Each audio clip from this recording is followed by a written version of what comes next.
තෙරුවන් සරණයි සියලු දෙනාටම.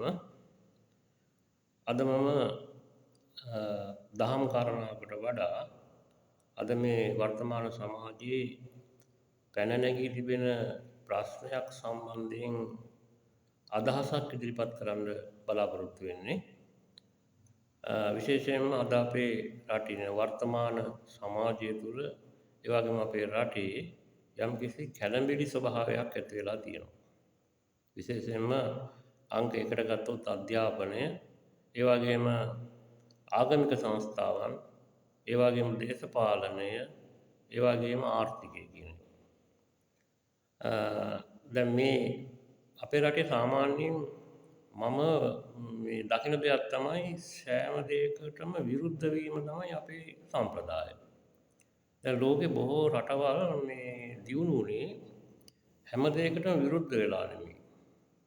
හැම දෙයකටම විරුද්ධ වුණේ බොහෝ විට නරක දේවල් වලට විරුද්ධ වෙනවා, නොගැලපෙන දේවල් වලට ඒත් වැදගත් දෙයක් තියෙනවා නම් ඒකට හැමෝම එකතු වෙනවා. දැන් අධ්‍යාපනය ගත්තොත් අධ්‍යාපනය ප්‍රතිසංස්කරණයක් ගෙනාවොත් ඒක හොඳ නැහැ කියලා ඒකට විරුද්ධ වෙනවා. ආර්ථික ප්‍රතිසංස්කරණයක් ගෙනාවොත් ආර්ථික වැඩ පිළිවෙලක් ගෙනාවොත් ඒක හොඳ නැහැ කියලා ඒකට විරුද්ධ වෙනවා. ඒ වගේම දැන් ආගමික දෙදරායමක් තියෙනවා කියලා ඒකට යම්කිසි වැඩ පිළිවෙලක් ගෙනාවොත් ඒකට විරුද්ධ වෙනවා. ඉතින් මේක මේ දේශපාලනයත් එහෙම. ඉතින් ඒ නිසා මම දකින්නේ මේ හැම දෙයකටම විරුද්ධ වීම නෙමෙයි සිද්ධ වෙන්න ඕනේ. දැන් අපි ප්‍රධාන වශයෙන් අධ්‍යාපනය ගත්තාම අධ්‍යාපනයේ ප්‍රතිසංස්කරණ වැඩ පිළිවෙලක් ගෙනාවා. ඉතින් මේ රටේ අගමැතිතුමිය මූලික වෙලා. නමුත් ඒකට විරුද්ධ වුණා. දැන් මම මේ සමාජ ජාල වලිනුත් බොහෝ විට දකින්නේ මේ විනෝදාස්වාදය සඳහා පමණක්ම වැඩසටහන් ඉදිරිපත් වෙනවා මිසක් රට සංවර්ධනය වෙන රට දියුණු කරන්න ඕන කියලා නිර්මාණාත්මකව දෙයක් මේ රටේ මේ මාධ්‍ය තුලින් සමාජ ජාල තුලින් තවම අපේ රටේ විශේෂයෙන් අපේ රටේ ඇවිල්ලා තියනවාද කියන එක ගැටලු සහගත තත්ත්වයක්. දැන් ආර්ථිකය පුළුවන්, දැන් අධ්‍යාපනය පුළුවන්, අධ්‍යාපනඥයෝ ඉන්නවා, උගත්තු ඉන්නවා. ඒ අයට යම්කිසි වැඩ පිළිවෙලක් සැලැස්මක් හදලා ඒක රජෙට ඉදිරිපත් කළ හැකියි. ආර්ථික විශේෂඥයන්ට පුළුවන් මේ රට ඉදිරියට ගෙනියන්න හොඳ වැඩ පිළිවෙලක් ඉදිරිපත් කරන්න. දැන් ආගමික අර්බුදයක් තියෙනවා නම් ආගමික සංස්ථා නායකයන්ට පුළුවන් හොඳ වැඩසටහනක් හදලා වැඩ පිළිවෙලක් හදලා රජෙට ඉදිරිපත් කරන්න.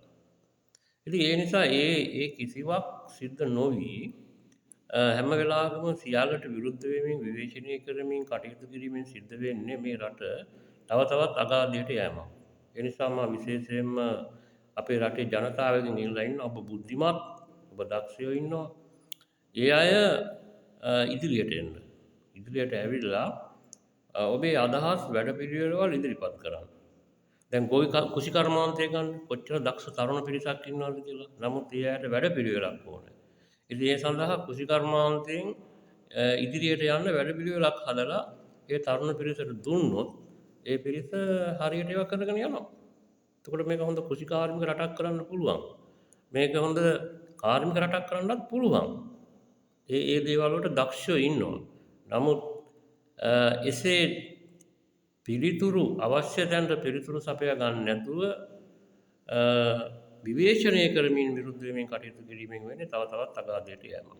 ඒ නිසා මම සියලු දෙනාගෙන් ඉල්ලා සිටින්නේ ඔබේ වැදගත් අරමුණු නිර්මාණාත්මක සිතුවිලි වැඩසටහන් ඉදිරිපත් කරලා මේ රට ඉදිරියට යන්න